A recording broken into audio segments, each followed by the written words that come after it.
Okay, everybody, I'm excited this morning, more excited than I am for most of our episodes, because today I have somebody that is special to me, to my career, someone who I've seen in the industry just doing huge things since we met.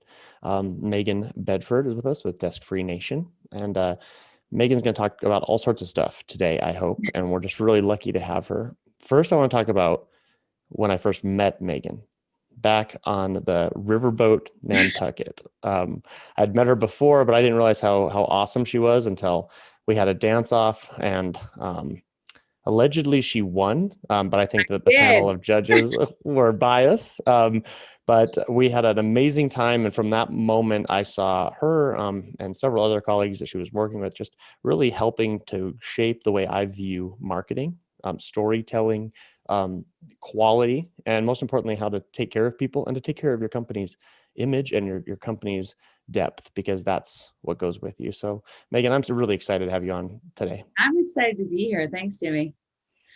So, first of all, if you haven't popped over to check out Desk Free Nation, please go there immediately.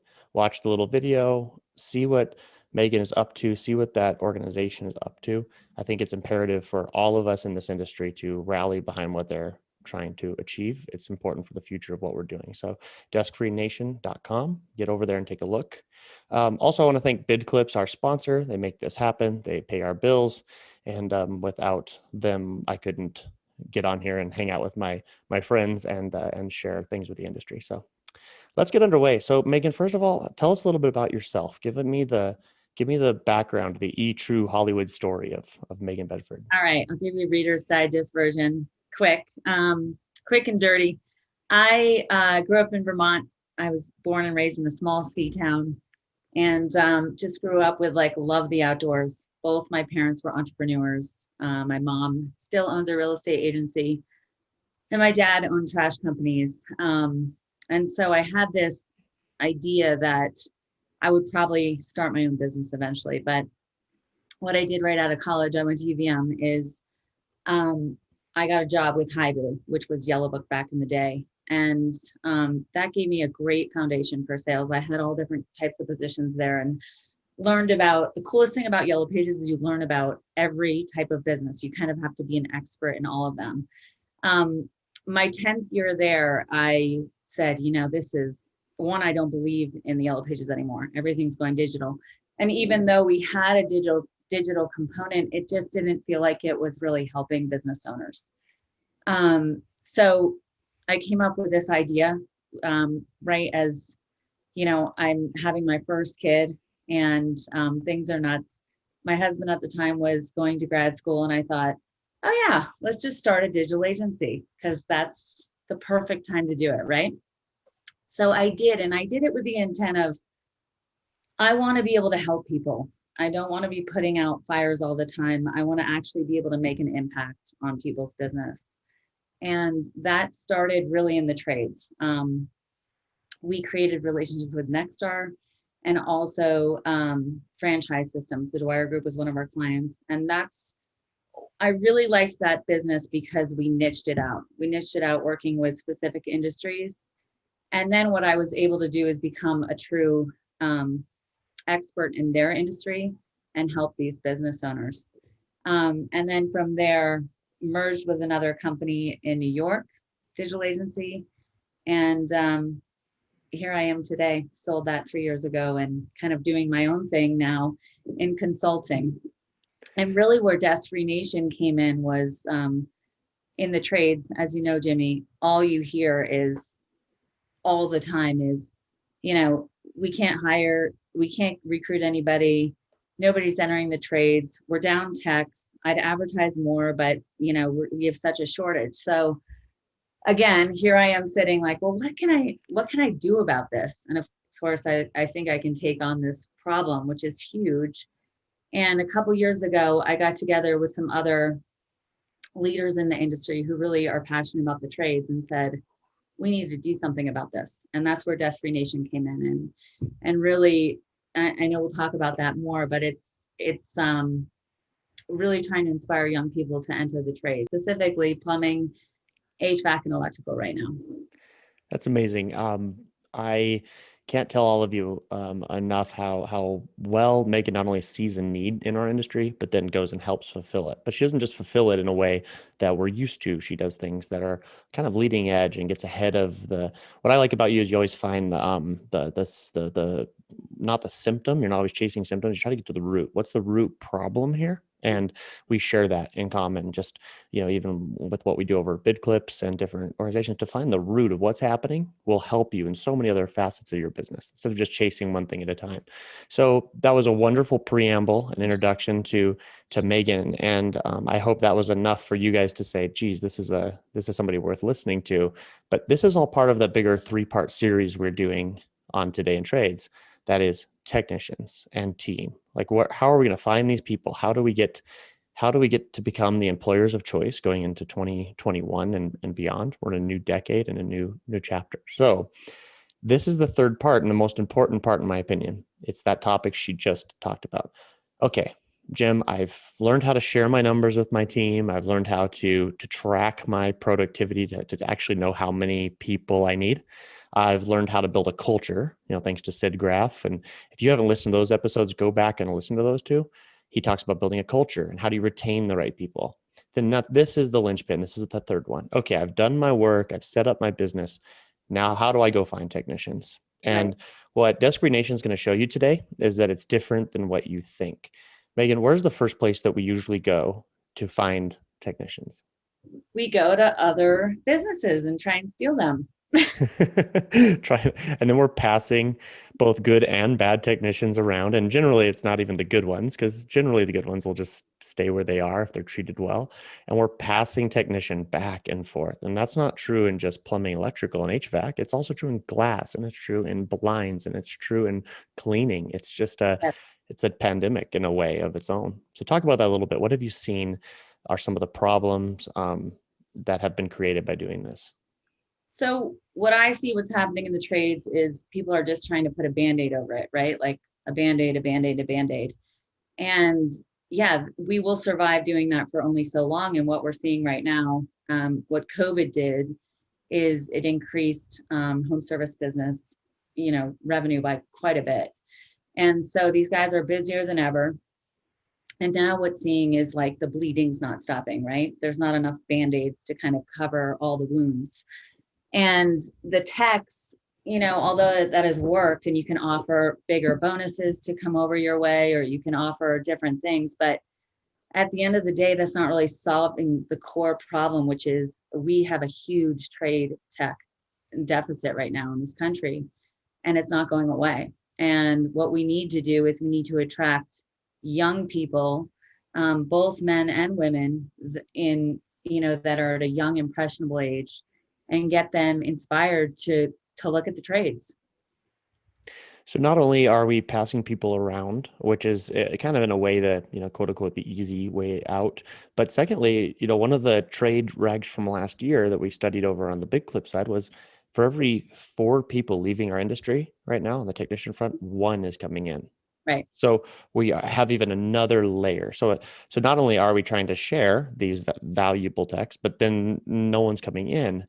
And then I also see, and I want to ask you, this is also more on your consulting side, what are some problems that come with doing it the same old way and not changing around technicians, productivity? Because I would feel like, Megan, right, if we're getting less technicians, we probably need to treat them a little bit better, the ones that we do have that are producing.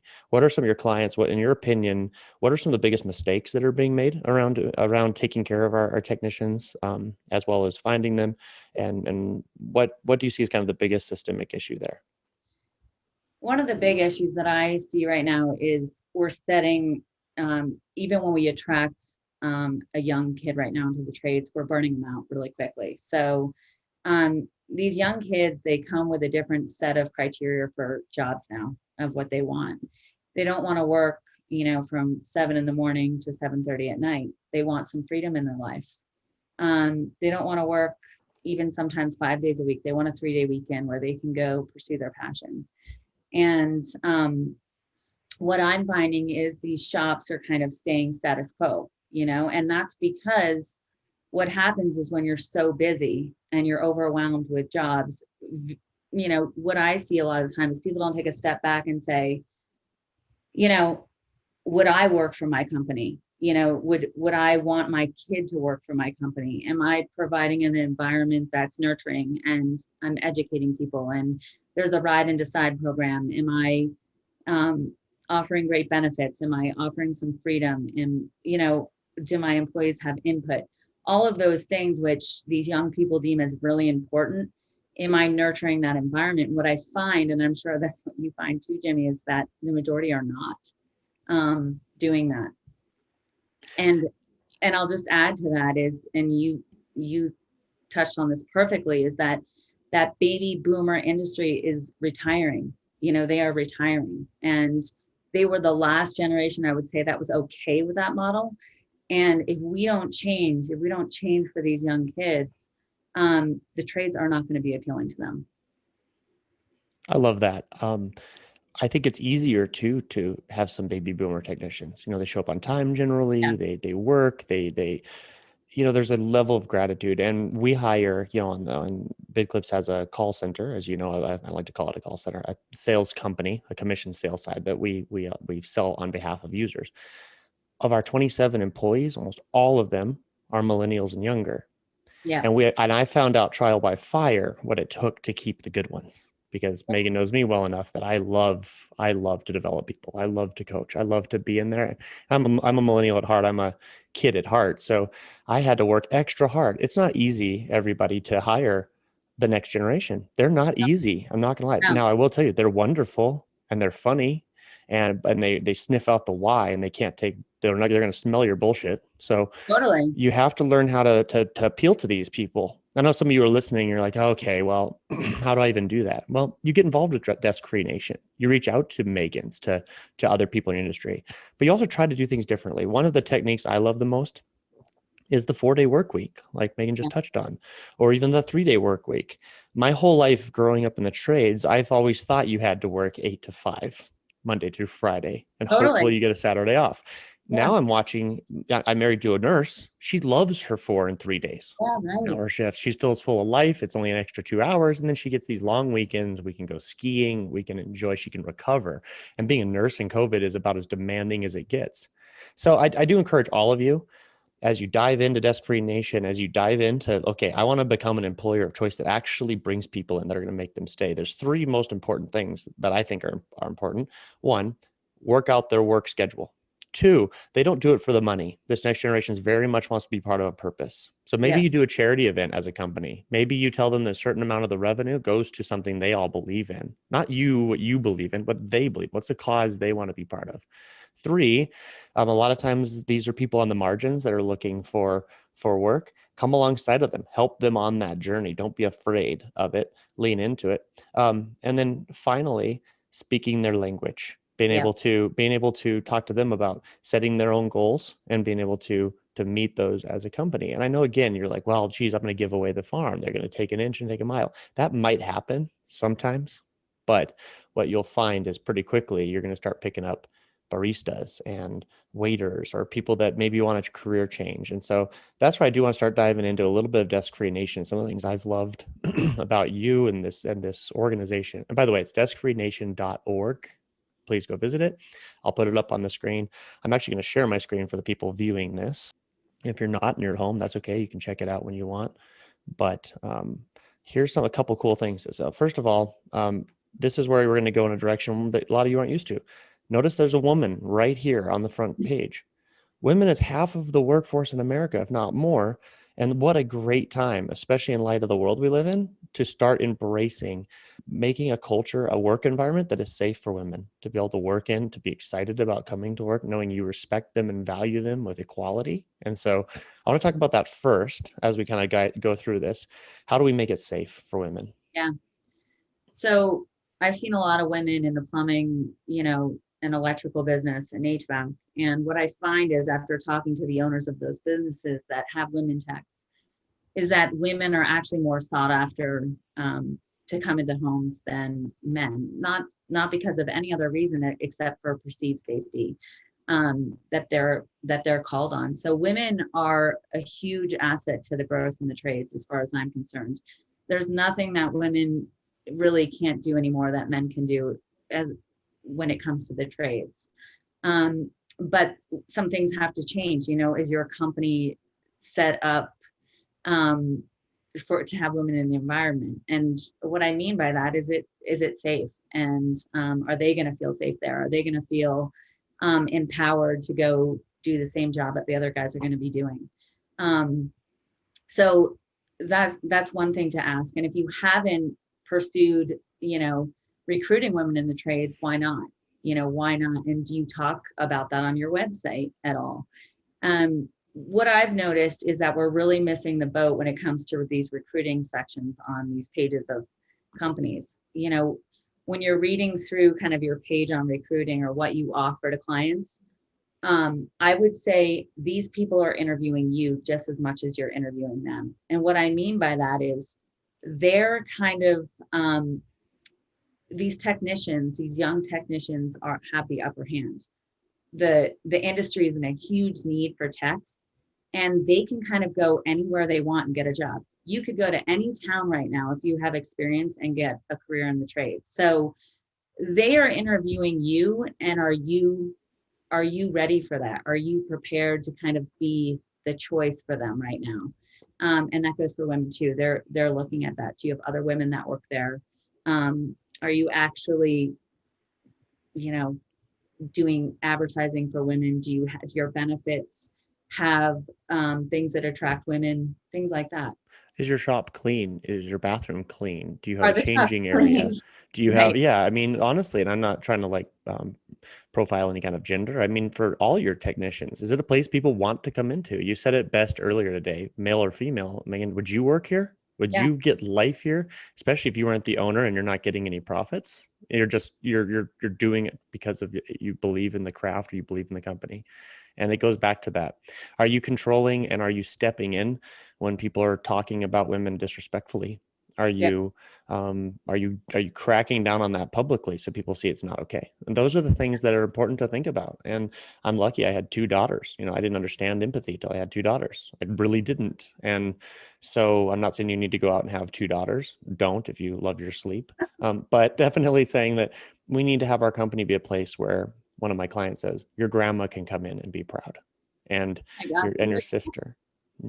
It's such a great thing to have women in the trades in your business. Like, what a cool thing to have that dynamic added to your team, Mhm. and to be able to offer that and talk about it. Mhm. There's a lot of daughters that I've seen that have gotten into the trades because their parents own these companies and they are thriving. Absolutely. So, I would ask you this is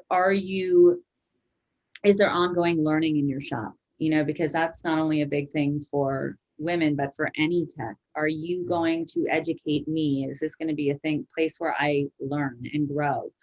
Um, that's going to be huge. Well, and it's so easy now. It's giving them an hour a week paid. They can go hop on to Desk Free Nation to get some education. And this is a segue into our next kind of segment. But there's ways that we can help them to grow and to learn. Also, let them grow in things that have nothing to do with your business. That's something we do with Yeah. Surface Station. I have an Audible account that like 20 of us share. I hope Audible's not listening and will crack down my account. And each time one of my employees reads a book and then they message me and we have a discussion about it, I give them a bonus, like a small little token of appreciation. I mean, I have books from everything from, fiction to just biographies. As long as they feel like they're growing and they are enjoying and they can have that space, it's worth it. So there's lots of ways to do that. So what I'm hearing, Megan, is millennials want to work differently, male or female. That's Yeah. one way we can find new technicians is to go to that next generation and make it appealing, male and female, and to make it appealing by how we treat them and how we craft our work. One last top about that I think we missed was you also can, a lot of you are constantly telling me I want to be open more. Like people don't do work on their homes till like 4 to 7 at night. I'm telling you, millennials will work from like 10 Yeah. a.m. to 7 p.m. You leave a Right. truck open, you shut your store down. They can still keep putting in the work in the evenings, and customers love that, and so do they. So don't be limited by what your open schedule says on your front door. Rip that thing down. One of my clients says it best. It's like usually open is all they say. And Yeah, it's when you need help, we're going to be there, and I love it. And then others, like I've seen in ski towns, like open except for powder days, like just exactly. there's ways you can attract people see it and go, I want to work there, and so that's one. Two, I hear, don't overlook the power of women. And a lot of our consumer base, our demographics are 30 to 40-year-old career women. That's one of our biggest demographics in the service industry. And Yep. so, of course, you want to work with people that are just like your customers, and match your customers. So what a powerful opportunity. And in order to do that, it needs to be safe and clean environment and a good place where they can feel like you empower them. And not to mention all the technology. I mean, I go to my I got my butt kicked in an exercise class yesterday, Megan, and like half of them in there were ladies like my age that were just running circles around me. I was a D1 track athlete. I can't lift half of what they do. And I'm like, so don't pull the crap of, they're not going to do it. Like, and a lot of them want jobs that aren't in front of their computer. They Yep. want to continue their lifestyle. They want to continue to be active. And that's what you give. You don't just give plumbing and electrical. You help people be physical and be able to be outside. So don't Totally. forget that. So fantastic. So now let's talk about training. Okay, so I'm bought into millennials now. I'm drinking the Kool-Aid. I like this. I think maybe I can try to not steal the guy down the street that worked for me 3 times already, and I'm ready to try something new. Where do we go to get trained? What can Desk Free Nation do for my business? How can we help Desk Free Nation? And then how can we get some tools back? Are you talking on the business side or on On the the? business side, oh no, on the training side, being able to train your technicians, groups. Do you guys have forums? What's the goal of Desk Free Nation to Yeah, create an so environment? we're attacking this, and there's so many ways that we're attacking this. One is a big part of our mission is to really diminish the stigma around the trade. So that's through influencers like guidance counselors and parents, letting them know that, this isn't for people that just don't go to college. This is for, that the trades are so much more to becoming a technician and home services than not being educated or not cutting it in college. Because a lot of people that have gone to college go into the trades. So one is the stigma, right? So that's one big piece of it. And then another is, okay, so you have a student, a guidance counselor has a student, and they're interested in the trades, that they're mechanically inclined, they're interested in the trades. How are they going to pursue that? And so the first way we tried to attack this was on a nationwide basis. And now we're really honing in on Colorado first to build our system. But what we're creating right now is first, they come to us and these students will give them, we're building this out right now, we'll give them interview questions. So we'll make them ready and prepared to ask the right questions when they're in front of a shop that they might want to work at. Then we want to also give them empowerment. So to go and to be able to go into a shop and ask, if they have a ride and decide program, can they ride in the field and have like a day in the life of a tech and try on the job, right? Because that's really important.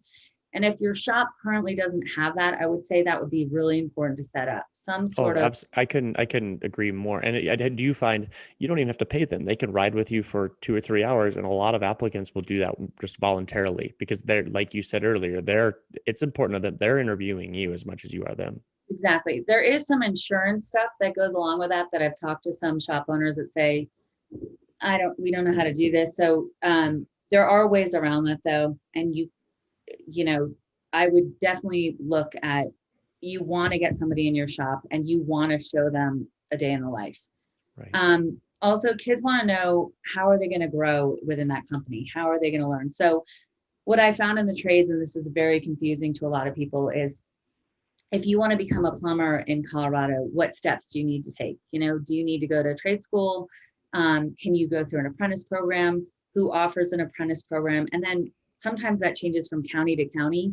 And the thing that is so discouraging about the trades is every state is different, right? On their licensing and apprentice and journeyman and all of it. So what we want to provide is these kind of educational websites where how to become a plumber in Colorado, how to become an electrician in Colorado, and do it state by state so that when a kid is interested, there's a clear path industry in order to pursue that license. So that's really needed, because what happens is, let's say you want to become a plumber right now. it is really overwhelming. If you go online and try and figure it out, state by state, it's very difficult. So we were first going to get into high schools, and then COVID hit, and we're like, oh my gosh, the chances of us getting an assembly together and talking in high schools anytime soon is difficult. So the great thing that's happened with COVID is we do this, right? We get on Zooms all the time. So um, I'm working with master plumbers and electricians, and we're putting together a video educational series on how do you pursue these careers in each state so that there is a clear path, not only a guidance counselor and a parent knows, but also a young kid interested in the trades on how they might pursue these careers. And I don't want to just say young kids. I'm saying anybody that's looking to go into the trades, that you'll know exactly how you want to pursue that, or how you can pursue that in your state. That's awesome. I think not only is that intimidating, but I mean, let's just talk about the obvious. Am I just going to be cleaning gross toilets every day? Right. You know, we did an episode earlier in Today in Trades with Mickey Cord's dad, and he's a plumber for years, and he broke it down. I mean, in a way, he's like, what got him to be a plumber? He was like, I realized I didn't have to just do toilets. He's like, in my 30 years, I think I've maybe seen poop like 4 times. He's like, so much of it's construction and new buildings and repair. And then you flush them out before you're done. And I think these high school, not just high school, anyone, waiter, anyone you're talking to, in order to help fix the stigma, you got to talk about what you do as a job. And there's a reason plumbers keep doing it every year, because you're problem solving, you're getting your hands on, you get to see a completed product, you get to see something. There's a How sense often of accomplishment. Like, yeah, I mean, how often we sit on our computer all day? We sit on our computer all day just doing things. It's like, oh yeah, I went through 15 emails. I did a podcast with Megan. That's not near as awesome as half the time I do this show. I just want to go back out and start putting stuff in again. So I come home, I'm like, I got things done today. And I mean, just we have to tell that story. And I love that you guys are helping with that. not to mention, I this is like my biggest selling point. It's like I always talk about this in advertising, is what's your insurance policy in your life? Let's say like you went to school for marketing, and let's say you can't get a job, and here you are and you're 25 years old, and you can't afford to live on your own, and you don't have a skill. You have no other skill except for what you went to college with. You have nothing to fall back on. And what I say to these young kids is the trades, maybe it's not going to be your lifelong career, but learn a skill, learn something that no matter what, you can go and make money on your own. And very few kids have taken out of high schools. We don't have the opportunities anymore to actually learn some of that in high schools now. So very few kids I find even have a skill anymore. Like, you can always fall back on glass. Mm-hmm.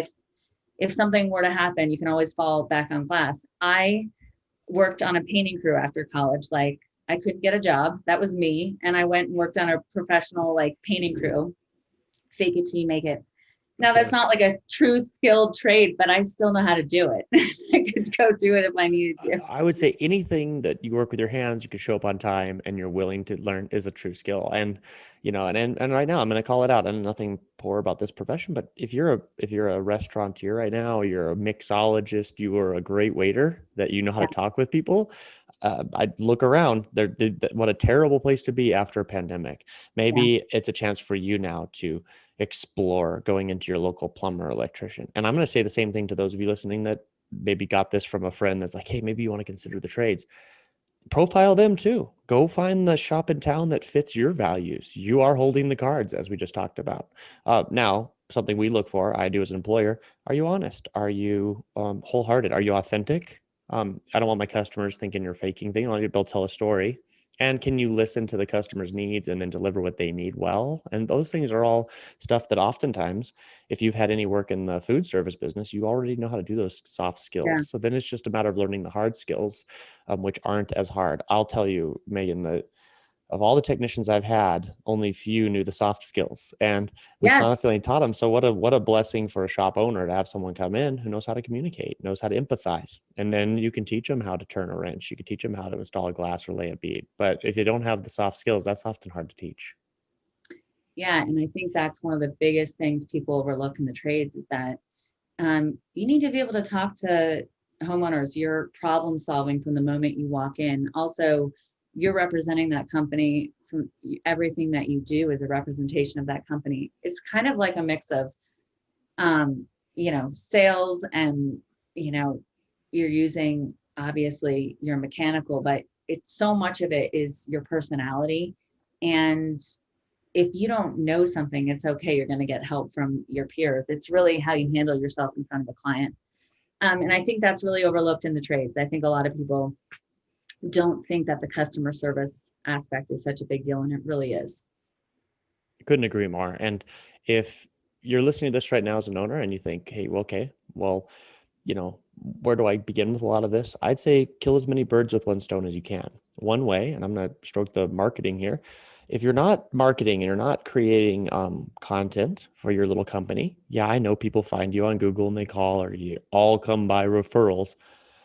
The truth is, even if customers are coming by referrals, you have to constantly reinforce a relationship. Why are they referring it to you? So I'd say one way to start kind of cleaning up your company to prepare for great techs and new clients and a good future is start with a great story, marketing. How does your social media look? How are your estimates looking? I mean, in a world where we don't get to talk to people face to face anymore, and is it just a piece of paper, or are you using companies like BidClips, Service Titan, Jobber? Are you presenting yourself well?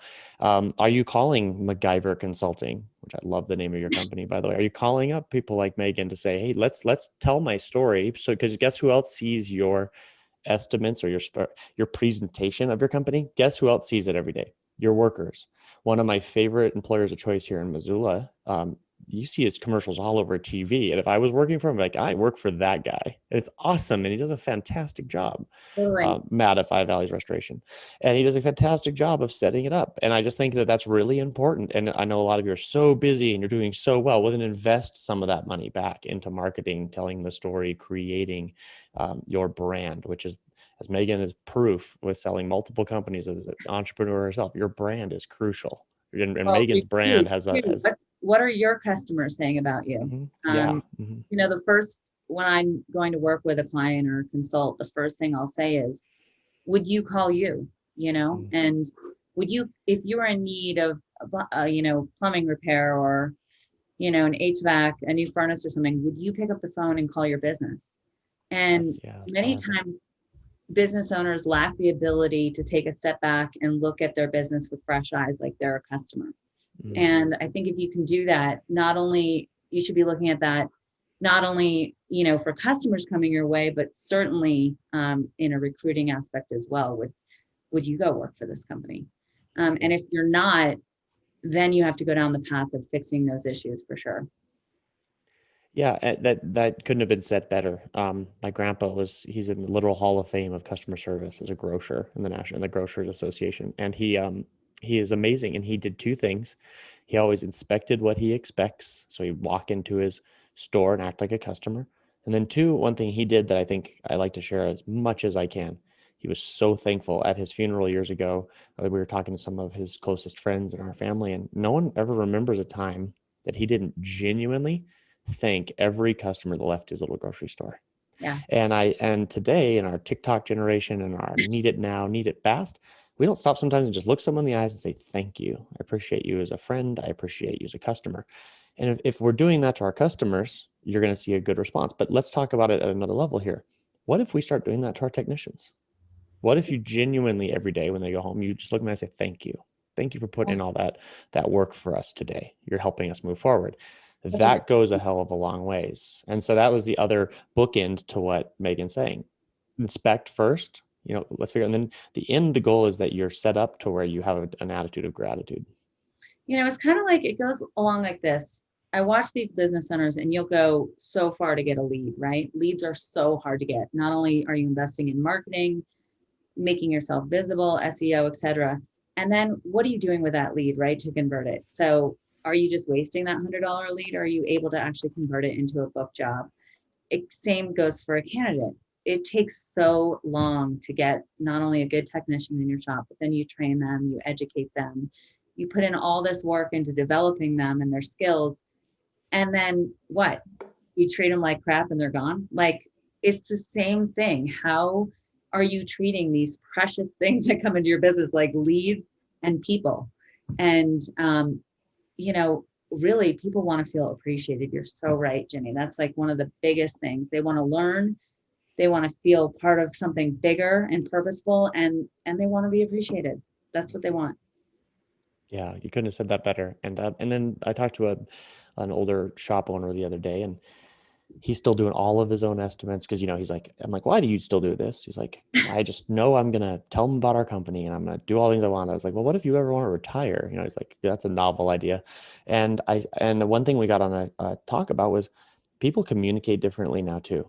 Mhm. Not He doesn't always get to talk to the person who makes the decision. So he'll sit here and have this, and he's a wonderful human, and it's like, but if his little piece of paper goes off, well, that's another reason why you need to have tools in place, whether it's BidClips, Desk Free Nation, whether it's having a great marketer, because they need to be able to hear, oh, that guy's awesome, Jim was great, quickly pop over to the site or something and then see that same story again. It's not hard to put up a small video right now. Most of you on this call have grandkids or kids or nieces or nephews or siblings that could literally hold your phone for you, make a quick little video, you can put it up. It's not hard to just tell your story. And you might think you said it once and they heard it.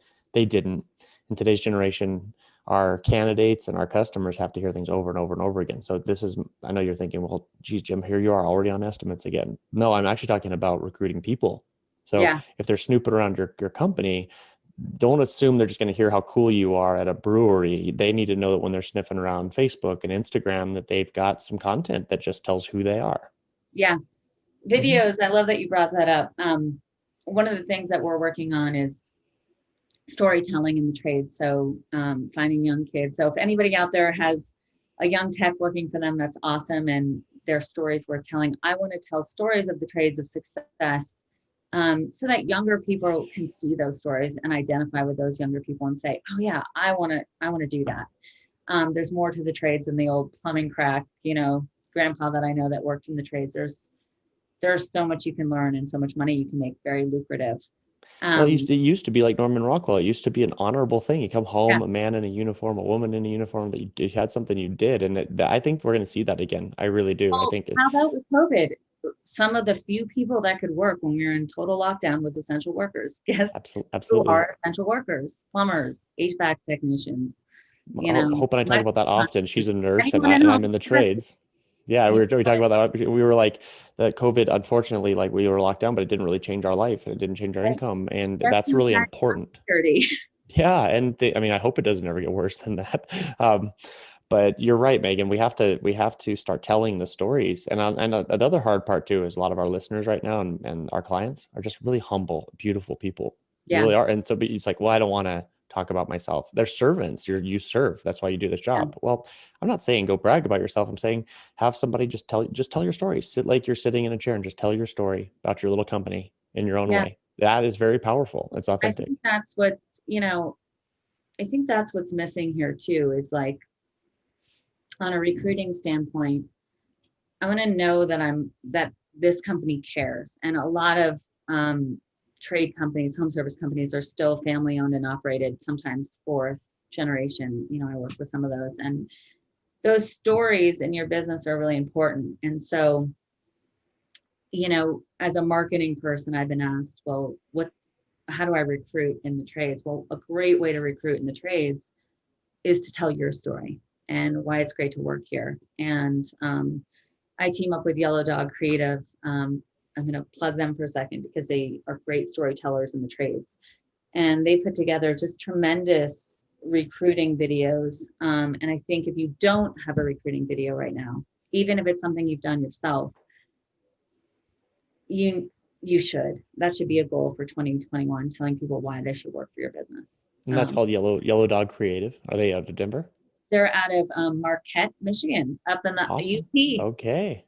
Yes.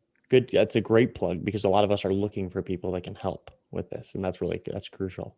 Yeah, Nancy, the owner, is on our board as well for Desk Free Nation. So she's just super passionate about the trades. She owned her own company as well, so she understands it. And I just can't say enough about them. Megan is you're a legend and you've shown me a lot. I used to kind of think In my marketing is own mind, right, Jimmy? no, in my mind too, and many of us that know you and are, and the truth is, a lot of times we see marketing as the line item in our budget, and you helped me see you and Rodney and many other people in my life showed me that marketing is not a line item. It's your lifeblood. It's an important part of who you are, which is why we do this podcast. It's why we got to get information out more than ever. And so I appreciate what you're doing. If you haven't gone to deskfreenation.org, please go watch the video. My favorite part is if you look carefully, you're going to see Megan has a goggle tan. And that just shows you she practices what she preaches, meaning quality life, quality career. And so I hope all the skiers out here are soaking this in, and that's what this is all about. We work hard so that we can have a quality life, and excited to ski with you in the future. Maybe redeem my dance off, although I've seen that your family is really taking it to new levels that I don't know if I can hang with any longer. My mom is the NASCAR champion over 70. Come on. I love that so much. So very good. What a great episode. What a great gift you give all of us. For everyone listening, if you want to know more, hop in there, reach out. Desk Free Nation needs support also, so consider donating to this cause, to what she's up to, because it's important for all of us. So it's a big initiative for sure. Yeah, absolutely. So thank you, Megan. Thank you, Jimmy really Evans. Appreciate it. Thanks to BidClips and MacGyver Consulting and all the forces that keep us going. And we will see you next time. This is Today in Trades. Bye-bye. Thanks.